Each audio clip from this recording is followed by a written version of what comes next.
Well, I want to start with the fact that the day after the primary, I had a press conference in Brunswick and proposed an arrangement similar to what they've done in Massachusetts with Elizabeth Warren and Scott Brown, whereby the three of us would have an agreement to, in effect, keep the outside money out.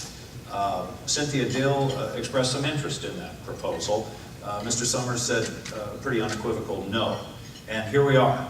$4 or $5 million later, and it's awful. I think what's going on in American politics today with this outside money is one of the real problems. It corrupts our politics, but it also makes it hard to work together when you go to Washington and have to work with somebody who's been spending millions of dollars to tell lies about you. I mean, that in itself is destructive of the system.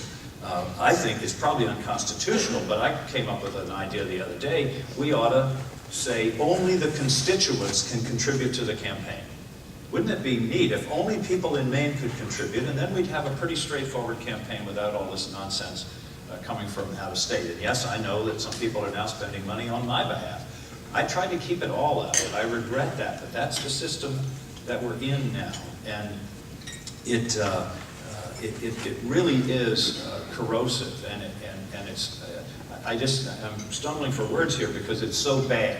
I think Citizens United is the worst decision of the United States Supreme Court, certainly in my lifetime, and I think for probably the past 100 years.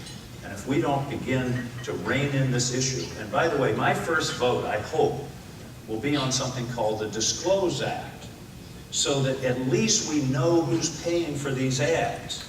It's one thing to have the negative ads, but it's another thing to have no idea where the money's coming from. Now, some folks came in and spent some money on my behalf. We know who they are. We don't know who's paying for these U.S. Chamber of Commerce or Republican senatorial or Democratic senatorial campaign committee ads. That's just plain wrong.